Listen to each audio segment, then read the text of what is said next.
Great thinker, great speaker, horrible house guest. Doesn't get worse.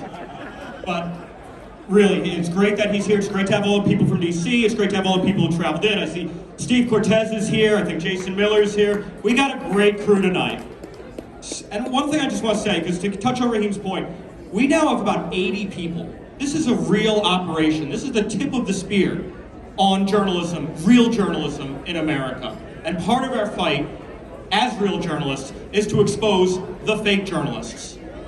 And some of you might know, we have a few lawsuits pending.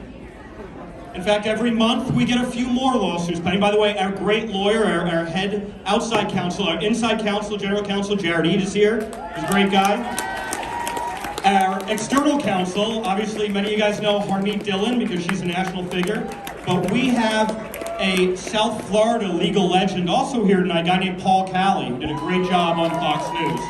Absolutely phenomenal legal eagle who's fighting with us in the courts for real justice. And we have another lawyer here who I want to introduce. Goes by Viva Frei online on YouTube. Speaking of Canada, he's Canadian. He came down. They let him out. They may not let him back in, but they let him out.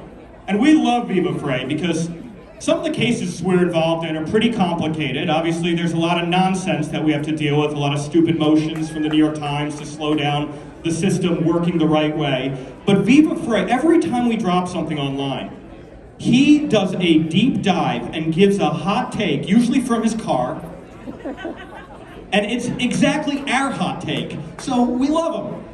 So David Frei from Canada, come on up and give us some real wisdom. This is a first, and it's mildly surreal. That I've left Canada twice in the last 2 years, and apparently this time I missed the revolution. And the trucker revolution that has overtaken Ottawa. What's amazing, you guys know more about it. You Americans know more about it than probably most Canadians. Because I'm not going to use the word fake news, but they're fake news, state-sponsored CBC won't cover it, and when they do, they lie and spin about it. And we're sort of a cautionary tale, what's going on in Canada, for what could be coming south of the border in the United States. It's the insidious effect of fake news, media that is beholden to higher interests that don't reflect the interests of the actual people they're there to serve. And this has been my journey in discovering James O'Keefe and Project Veritas. 2.5 years ago when I started covering these stories, I didn't know who James O'Keefe was.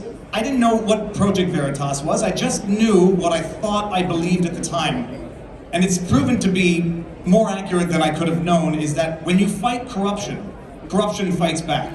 And James O'Keefe and Project Veritas, in as long as I've known them, have been fighting corruption in a meaningful, but above all else, fair way. Viva Frei. James O'Keefe, when they say they're the tip of the spear, they're literally the tip of the spear.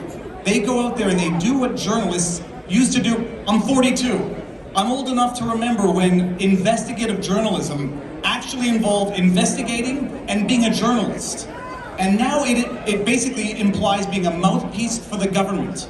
And when you have journalists who become mouthpieces for the government, you don't know what's going on, and if you think you know what's going on, it's because you've been duped. And I listened to American Muckraker on the airplane. I listened to it because I can no longer read with my eyes, I can only read with my ears. And it was like listening to a diary of corruption of the media. And when you see it happening in real time, when you've lived through it, it's something that can't be unseen, and it's a red pill that cannot be unswallowed. And watching what James does and what the team does and what their whistleblowers do, because the telling chapters in this book are the consequences suffered by the whistleblowers. James O'Keefe does work that nobody's doing, but the whistleblowers are doing stuff that without the whistleblowers, there's no story, there's no truth. And they put it all on the line, and they sacrifice all of it sometimes. And as they do it, as they fight the corruption fights back against them, and it fights back hard and it fights back dirty. And they feel it. James O'Keefe, Project Veritas feels it, and it's a luxury to have the, I say privilege for lack of a better word, but to be able to give the 30,000-foot overview analysis just to broaden the spectrum of people who can understand the truth now, it's my honor to do it. And James O'Keefe and everyone here, thank you for all you're doing, and thank you for having me. I never thought I'd say this, but it's really great to have lawyers around. Who knows?